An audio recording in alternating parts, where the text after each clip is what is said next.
बोलो हिंदू धर्म की जय, हिंदू राष्ट्र की हिंदू समाज की शिवाजी महाराज की महाराणा प्रताप की गुरु गोविंद सिंह जी की हर हर महादेव।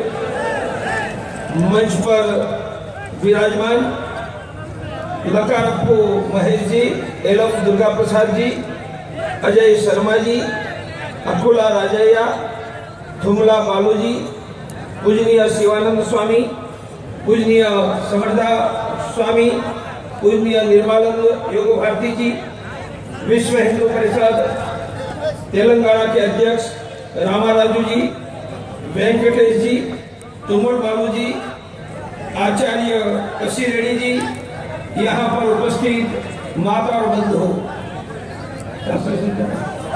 आज यह प्रसंग विश्व हिंदू परिषद के स्वर्ण जयंती का है। ఈ సందర్భము విశ్వ హిందూ పరిషత్ యొక్క స్వర్ణోదయం సందర్భంగా జరుగుతున్నటువంటి ఒక కార్యక్రమం ఇది। पर मैं कहूंगा कि यह उत्सव मनाने के लिए हम एकत्रित नहीं हुए हैं। ఇప్పుడు కేవలం ఉత్సవాలు నిర్వహించుకోవడం కోసం మాత్రమే మనం ఇవాళ కలవలేదు। उत्सव मनाने के लिए एकत्रित क्यों नहीं हुए हैं? కేవలం ఉత్సవాలు జరుపుకోవడం కోసం మాత్రమే ఎందుకు మనం ఇక్కడ కలవలేదు? क्योंकि उत्सव तो हम ही मनाएंगे, కేవలం మనం ఉత్సవాలు మాత్రమే చేసుకోవడం సందర్భం ఏమిటంటే, पर उत्सव तब मनाएंगे మంచి పద్ధతిలో ఉత్సవాలను నిర్వహించుకునేటువంటి ఒక సందర్భం ఎప్పుడంటే, जब अयोध्या में राम की जन्मभूमि पर मंदिर बनाने का काम पूरा होगा। ఎప్పుడైతే శ్రీ రామ మందిర నిర్మాణం జరుగుతుందో అయోధ్యలో, అప్పుడే అసలైనటువంటి ఒక ఉత్సవం జరుగుతుంది। उत्सव को हम तब मनाएंगे, అప్పుడు మాత్రమే మనకు సరైనటువంటి ఒక పద్ధతిలో ఉత్సవము। आज से 25 वर्ष पहले ఇప్పటి వరకు 50 సంవత్సరాలకు ముందు कश्मीर के मस्जिदों के लाउड स्पीकर से ऐलान हुआ था, కశ్మీర్ లో లౌడ్ స్పీకర్ నుంచి ఒక ప్రకటన వస్తుండేటువంటిది, हिंदुओं चले जाओ, హిందువులారా వెళ్ళిపోండి, तुम्हारा घर छोड़ दो, మీ ఇల్లు వదిలిపెట్టి వెళ్ళండి, तुम्हारी बहन बेटियां हमारे लिए छोड़कर चले जाओ। మీ యొక్క చెల్లెల్ని మీ యొక్క మహిళల్ని మాకు వదిలిపెట్టి వెళ్ళండి అంటూ और 4 लाख हिंदुओं को उनके घरों से मारकर भगाया था। 4 లక్షల మంది హిందువులను తరిమి వేసినటువంటి ఒక సందర్భం కాశ్మీర్ లో కొనసాగింది। मेरे भाई उत्सव हम तब मनाएंगे, మరి సోదరులారా, అప్పుడు మనం ఉత్సవాలు జరుపుకునేటువంటి ఒక సందర్భమేనా ఇది? जब ये जिहादियों की छाती पर पांव रखकर ఎప్పుడైతే ఈ యొక్క జిహాదుల యొక్క ఛాతీ మీద కాలు పెట్టి ये 4 लाख हिंदुओं को अपने घरों में वापस बसाएंगे। 4 లక్షల మంది హిందువులను వారి యొక్క ఇళ్లకు తీసుకువెళ్ళినాడు మాత్రమే। गुजरात की धरती पर एक कपूत पैदा हुआ था, గుజరాత్ యొక్క గడ్డ మీద ఒక సింహం, एक सपूत भी पैदा हुआ था। ఒక స్వప్నం ఉదయించింది। ये सपूत का नाम सरदार पटेल था। ఆ యొక్క స్వప్నం యొక్క పేరు సర్దార్ వల్లభాయ్ పటేల్। एक कपूत पैदा हुआ था, ఒక సింహం పుట్టింది, उसका नाम मोहम्मद अली जिन्ना था। मोहम्मद अली जिन्ना, ఒక మహమ్మద్ అలీ జిన్నా కూడా పుట్టాడు। उन्होंने हमारा देश तोड़ा। అతను మన యొక్క దేశాన్ని విభజించాడు। मेरे भाइयों, उत्सव हम तब मनाएंगे ఏ సోదరులారా, మనం ఎప్పుడు ఉత్సవం నిర్వహించుకుందామంటే, जब लाहौर में रावलपिंडी में भगवा लगाकर अखंड हिंदू राष्ट्र की हम स्थापना करेंगे। ఎప్పుడైతే రావల్పిండిలో లాహోర్లో పతాకము రెపరెపలాడి అఖండ భారతం నిర్మాణం అవుతుందో అప్పుడు మాత్రమే మనకు ఉత్సవం। इसलिए उत्सव मनाने की सभाएं नहीं है, ఇది ఉత్సవాలు చేసుకునేటువంటి ఒక సభ మాత్రం కాదు। तो किस लिए हम एकत्रित हुए हैं? మరి ఎందుకోసం మనం సమీకృతమయ్యాము? हम 3 संकल्प लेने के लिए एकत्रित हुए हैं। మనం 3 సంకల్పాలు తీసుకోవడం కోసం ఇవాళ మనం సన్నిహితులమయ్యాం, సమీకృతపడ్డాం। यह 3 संकल्प लाखों लोगों तक पहुंचाने के लिए एकत्रित हुए हैं। ఈ యొక్క 3 సంకల్పాలు ఏవైతున్నాయో లక్షల మంది ప్రజల వద్దకు తీసుకెళ్లవలసినటువంటి అవసరం ఉంది। यह संकल्प पूर्ण करने की योजना एक्शन प्लान समझने के लिए एकत्रित हुए हैं। ఈ యొక్క 3 లక్ష్యాలను కూడా సమర్థవంతంగా అమలు పరచడం కోసం యాక్షన్ ప్లాన్ గా మనం కూడా ఆలోచించవలసిన అవసరం ఉంది। और कार्य योजना एक्शन प्लान समझकर अपने व्यवहार में और करोड़ों हिंदुओं के व्यवहार में लाने के लिए यह संकल्प और विजय की सभाएं। ఈ కార్య యోజన కోసము లక్షల మంది కోట్ల మంది యొక్క హిందువుల యొక్క మనసులో దీని యొక్క అమలు పరచాలనేటువంటి యొక్క సంకల్పం తీసుకురావడం కోసమే ఈ యొక్క సభా కార్యక్రమము। इसलिए मैं आपको हिंदू विजय के 3 संकल्प అందుకొరకు హిందువుల విజయం కోసం మీకు 3 సంకల్పాలు ये తెలియజేస్తాం. संकल्प पूर्ण करने की योजना ఈ సంకల్పము పూర్తి చేసేటువంటి ఒక యోజన కూడా आज आपके सामने प्रस्तुत करने वाला हूं। మీ ముందు నేను చెప్పాలనుకుంటున్నాను. ये प्रस्तुत करने के पहले मैं इतिहास की ओर आपको ले जाता हूँ। ఈ ప్రస్తుతం చేసే ముందు అంటే నేను చెప్పే ముందు ఇతిహాసం చరిత్ర నుంచి కొన్ని విషయాలు చెప్పాలనుకుంటున్నాను. आजकल धर्मांतर की चर्चाएं चल रही ఈ है। మధ్య కాలంలో మత మార్పుల గురించి చర్చ జరుగుతున్నది. लोग कहे कि आगरा में गलत हुआ, ప్రజలు చాలా మంది అంటున్నారని చెప్పి అంటున్నారు ఆగ్రాలో తప్పు జరిగిందని. किसी ने कहा धर्मांतर, కొంతమంది అంటున్నారు ధర్మాంతరం జరిగిపోయిందని. कहीं कहा गया घर वापसी। కొంతమంది కొన్ని చోట్ల అంటున్నారు घर वापसी ఇంటికి పునరాగమనం అని చెప్పి. मेरे भाइयों, हम भी धर्मांतर के विरोधी हैं। మేము కూడా ధర్మాంతరం విరోధంగానే ఉన్నాము. दुनिया में धर्मांतर का यदि कोई विक्टिम, कोई भोग बना है तो उसका नाम हिंदू है। ప్రపంచంలో ఎవరైతే ఇబ్బందులకు గురై మత మార్పులకు గురయ్యారో వాళ్ళు ఎవరైనా అంటే బాధితులు వాళ్ళు హిందువులు. बोलो 2000 वर्ष पहले दुनिया में कोई ओवैसी था क्या? 2000 సంవత్సరాల క్రితము ఎక్కడైనా ఓవైసీ అనేవాడు ఉన్నాడా? లేడు. इमाम बुखारी था क्या? బుఖారీ అనేవాడు ఉన్నాడా? नहीं था, అప్పుడు లేడు కదా. ఇది ప్రవీణ్ क्योंकि జీ इस्लाम తెలంగాణ ही సైట్ లో पैदा नहीं పెట్టేది. हुआ था। అప్పుడు ఇస్లామే తెలంగాణ వెబ్సైట్ లో పెట్టేది.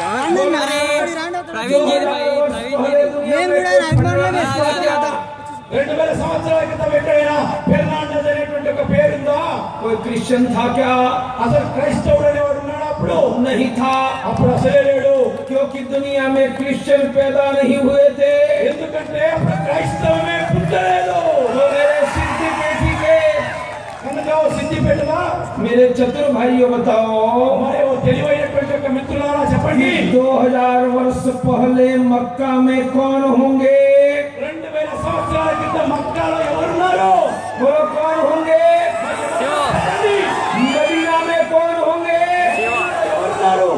ईरान में कौन होंगे? ఇరాన్లో ఎవరున్నారు? रोम में कौन होंगे? पूरी दुनिया में कौन होंगे?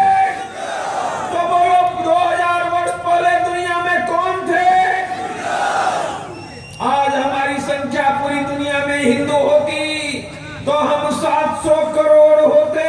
ఒకవేళ ప్రపంచంలో మొత్తం హిందువులు కనుక ఉండి ఉంటే 700 కోట్ల మందిని మనం హిందువులు ఉండేవాళ్ళం. हिंदू घट रहा है, హిందువులు తగ్గిపోతున్నారు. हिंदू घट रहा है, హిందువులు తగ్గిపోతున్నారు.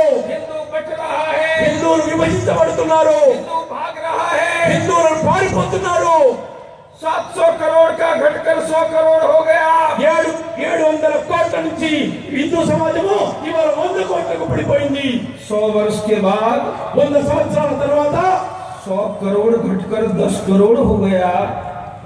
100 కోట్ల మంది విడిపోయి 10 కోట్లకు పడిపోయే అవకాశం ఉంది. तो क्या होगा हमारे घरों का, అప్పుడు మన యొక్క ఇంటి పరిస్థితి ఏమవుతుంది? हमारी प्रॉपर्टी वेल्थ का, మన యొక్క ఆస్తుల పరిస్థితి ఏమిటి? हमारी बहन बेटियों का, మన యొక్క తల్లి చెల్లెల పరిస్థితి ఏమిటి? हमारे धर्म का? మన యొక్క ధర్మం वही होगा जो मक्का में हिंदुओं के साथ हुआ। అప్పుడు మక్కాలో ఏ రకంగా హిందువుల వేట జరిగిందో అదే జరగబోతున్నది.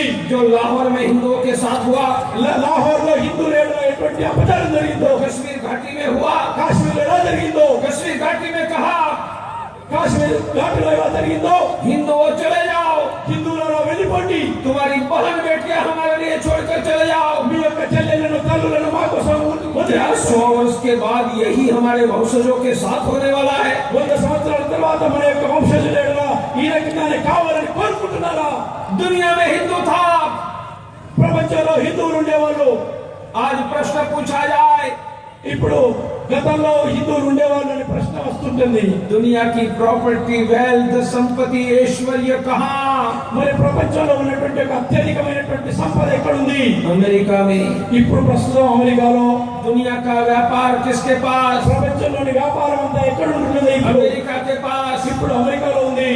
दुनिया में बेस्ट एजुकेशन, शिक्षा कहाँ? ప్రపంచంలో మంచి విద్య ఎక్కడ ఉందంటే అమెరికాలో ఉంది. दुनिया का पॉलिटिकल पावर, सत्ता का केंद्र कहाँ? अमेरिका। ప్రపంచవ్యాప్తమైనటువంటి ఆ రాజకీయ కేంద్రం ఏదంటే ఇవాళ అమెరికా. मेरे भाइयों, मेरी माताओं, ఓ సోదరులారా, చెల్లెలారా, తల్లులారా, 1000 वर्ष पहले यह प्रश्न पूछा जाता था। 1000 సంవత్సరాల క్రితం ఈ ప్రశ్నలు కనుక అడిగితే दुनिया की वेल्थ संपत्ति किसके पास? हिंदुओं के पास। ప్రపంచంలో యొక్క సంపత్తి ఎక్కడ ఉందయా ఎక్కువ అంటే అది హిందువుల దగ్గర. दुनिया का व्यापार कौन करे? ప్రపంచంలో యొక్క అత్యధిక వ్యాపారం अरे చేసేవారు डोमा का बेटी, रेडी का बेटी दुनिया का व्यापार करे।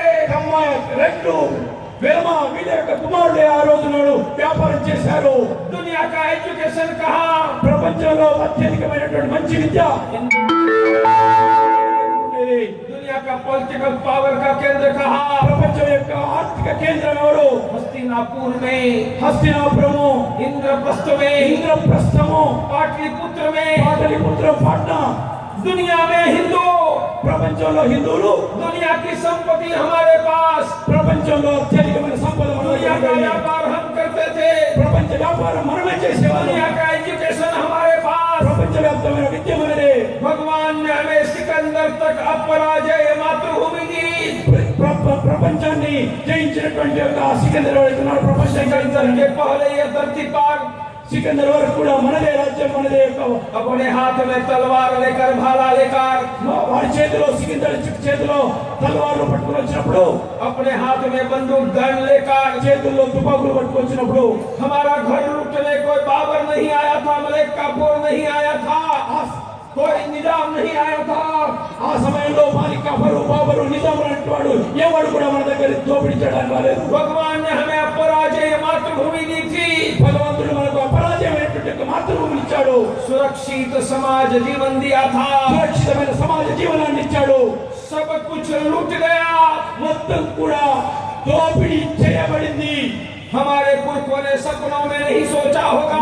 మన యొక్క పూర్వీకులు కలలో కూడా ఊహించలేదు. वह दुख के, दर्द के, अपमान के दृश्य हमने ये धरती पर देखा। ఈ దుఃఖమయమైనటువంటి అపమానమైనటువంటి ఒక దృశ్యాన్ని ఈ భూమి మీద చూడగలిగేటువంటి స్థితి దాపురిస్తుందని వాళ్ళు కలలో కూడా ఊహించలేదు. भारत में हिंदुओं के गांव जलने लगे।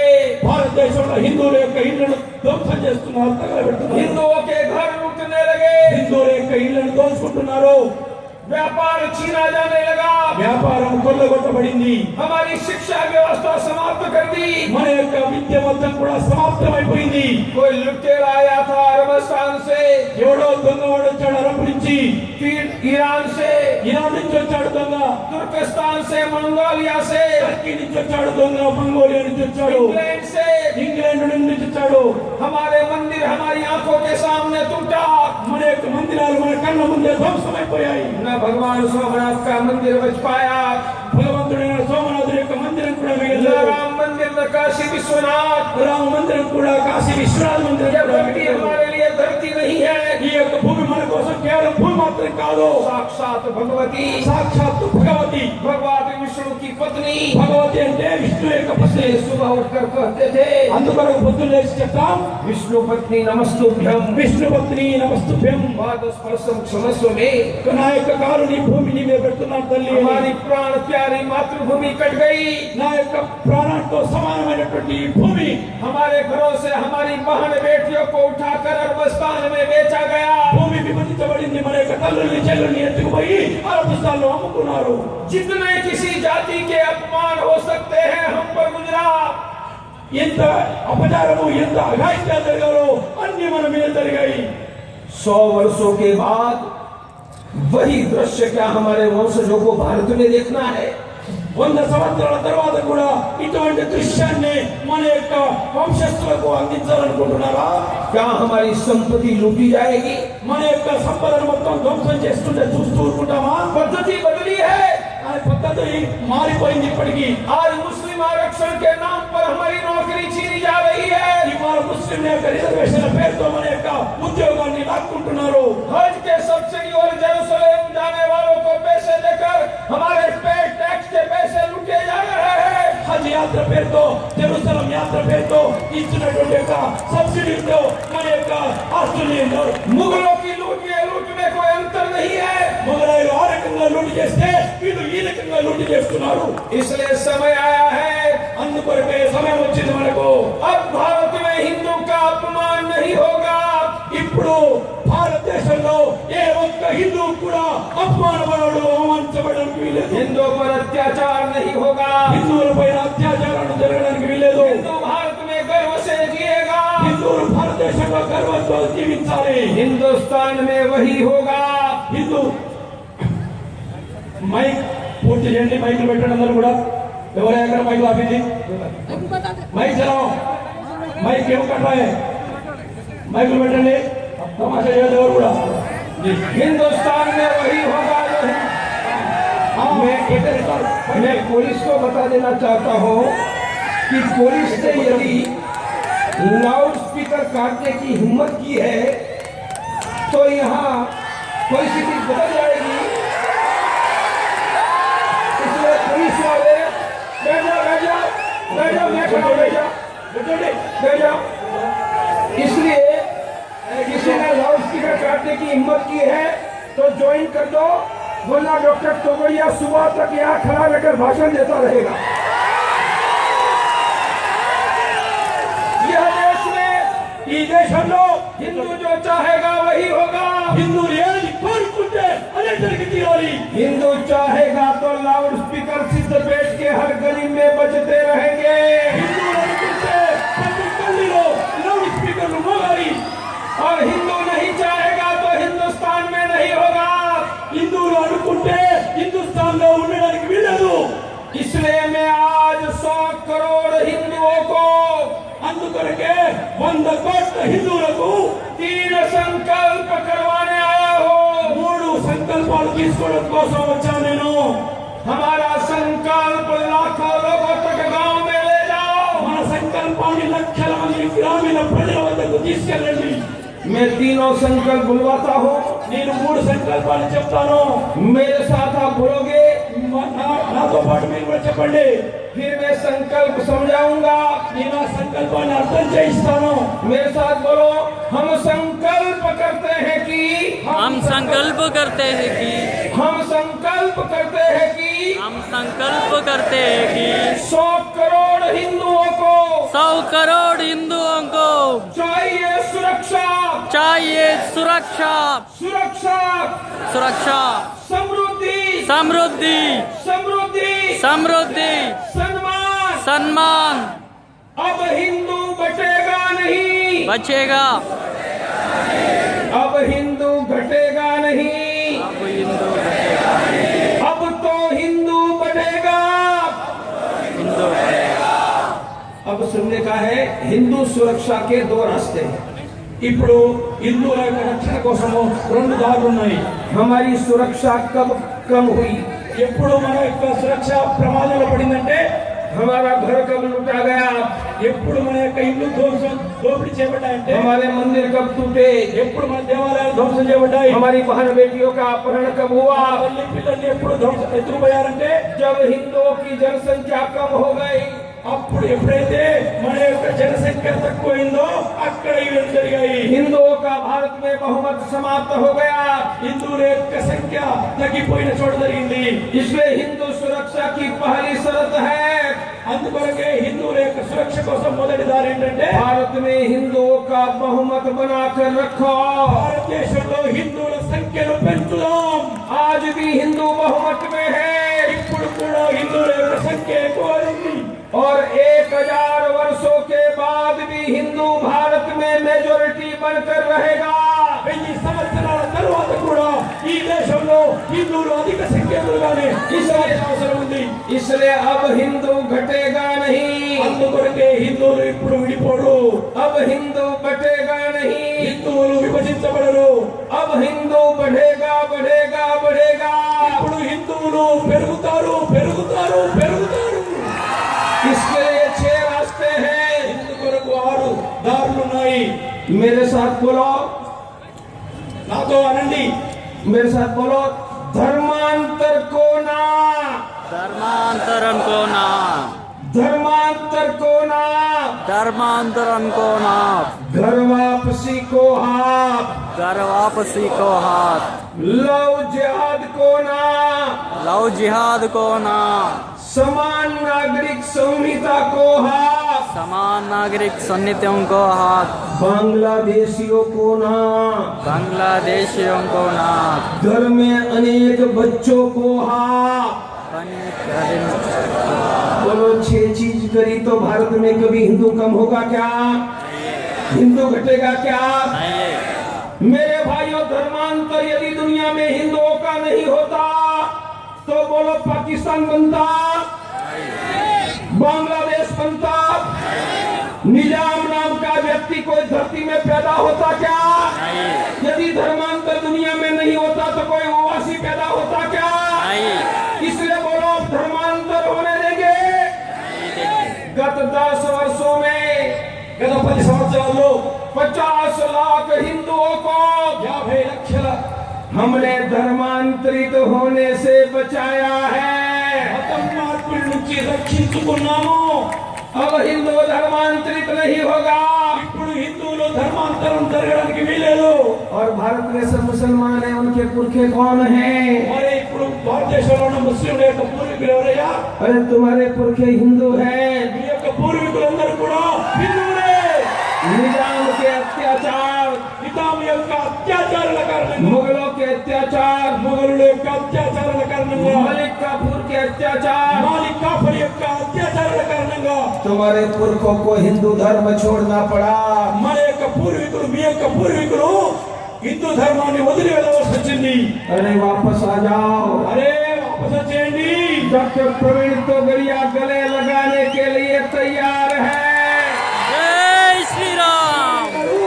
ఆలింగనం చేసుకొని పిలుస్తున్నాడు మిమ్మల్ని, వచ్చేయండి వాపస్। लोग मुझे पूछ रहे हैं చాలా మంది నన్ను అడుగుతున్నారు, कि डॉक्टर तोगड़िया आप लव जिहाद का काहे को विरोध करते हो? ప్రవీణ్ తోగడే గారు లవ్ జిహాద్ ఎందుకు విరోధిస్తున్నారు మీరు అంటున్నారు కొద్దిమంది। मेरा जैसा डॉक्टर कैंसर का सर्जन लव जिहाद का विरोध कर रहा है। అరే నాలాంటి క్యాన్సర్ సర్జన్ లవ్ జిహాద్ ని విరోధిస్తున్నాడు ఎందుకు? मैंने कहा मैं तो लव का, प्यार का सबसे बड़ा समर्थक हूँ। నేను ప్రేమ యొక్క సమర్థకుని అని చెప్పి అందరికి చెప్తుంటాను నేను। क्यों? क्योंकि हिंदुओं में प्यार का सबसे बड़ा उदाहरण भगवान शंकर और माँ पार्वती का प्यार है। जय श्री राम। ప్రేమకు ఎవరయ్యా అంటే భగవాన్ శివుడు, అలాగే పార్వతి ప్రేమకు ఉదాహరణ అని చెప్పి వారు అంటున్నారు। इसलिए प्यार करेंगे तो शिव पार्वती जैसा प्यार करेंगे। ప్రేమించాలంటే శివుడు పార్వతిలా ప్రేమించినట్టుగా ప్రేమించు। प्यार करेंगे तो मृत्यु तक निभाएंगे। ప్రేమించి పెళ్లి చేసుకోవాలనుకుంటే చావుల వరకు కూడా కలిసి ఉండడానికి ప్రయత్నం చేయి। अरे 4 दिन में 4 बीबिया करने वालों, ఒరే నాలుగు రోజుల్లో నలుగురు భార్యలు చేసుకునేవ్యా? 3 घंटे में 3 बार तलाक देकर अपनी पत्नी को सड़क पर छोड़ने वालों, ఎలాగని రోడ్డు పైన నీ భార్యను వదిలిపెట్టేటువంటి వాళ్ళ। अरे तुम प्यार क्या जानोगे? నువ్వు ప్రేమను వింటున్నావు, ప్రేమ ఏమని భవించావు? कोई सलमान खान, ఎవరో సల్మాన్ ఖాన్, कोई रामलू का नाम लेकर ఇంకా మిగతా అనేక మంది ఉన్నారు ఇటువంటి వాళ్ళు। हमारी बहन बेटी के दामन पर हाथ डालेंगे మా యొక్క చెల్లెలు మీద చేయేస్తున్నారు। तो ये बर्दाश्त नहीं होगा। ఇది బర్దాస్త్ చేయాల్సినటువంటి ఒక విషయం కాదు। हम भारत में लव जिहाद बर्दाश्त नहीं करेंगे। భారతదేశంలో లవ్ జిహాద్ను సహితం। देश एक है, దేశం ఒకటి, तो कानून दो क्यों? మరి చట్టాలు ఎందుకయ్యా? एक कोर्ट में केस आया, ఒక కోర్టులో కేసు వచ్చింది। सलमान खान जज था, సల్మాన్ ఖాన్ అనే వాడు జడ్జి, रामलू को पकड़ कर ले आए। రాముడు అనే వాడిని తీసుకొచ్చారు। सलमान खान को 4 बीबियां थी, సల్మాన్ ఖాన్ కు 4 భార్యలు। रामलू ने दूसरी पत्नी की, రాముడు ఏమో రెండో వివాహం చేసుకున్నాడు। इसलिए 4 बीबियां रखने वाला सलमान खान जज 4 భార్యలు చేసుకున్నటువంటి ఒక సల్మాన్ ఖాన్ అనే జడ్జి रामलू को सजा कर रहा है। రాముడు అనే వాడు ఇద్దరు చేసుకుంటే ये भारत है। ఇది భారతదేశం। मेरे भाइयों, एक देश में 2 कानून नहीं चलेगा। एक देश में ఒక్క దేశంలో 2 చట్టాలు నడవవు। इसलिए 4 बीबियां हिंदुस्तान में नहीं करने देंगे। ఈ హిందుస్థాన్ లో 4 భార్యలు చేసుకోవడాన్ని మేము విరోధిస్తున్నాం। समान नागरिक संहिता लाकर रहेंगे। సమాన నాగరికత भारतातला समान civil code common civil code రావాలి 3 करोड़ बांग्लादेशी 3 కోట్ల బంగ్లాదేశీలు एक एक 10-10 बच्चा पैदा करेगा ఒక్కొక్కడు 10 మందిని కంటే बन जाएंगे 30 करोड़ 30 కోట్లు అవుతున్నది तो बोलो किसी हमारा घर बचेगा అప్పుడు మన ఇల్లు మిగులుతాయా कोई हिंदू बचेगा హిందువులు మిగులుతారా बोलो 3 करोड़ बांग्लादेशियों को बांग्लादेश पार्सल कर देना चाहिए या नहीं 3 కోట్ల మంది బంగ్లాదేశీని బంగ్లాదేశ్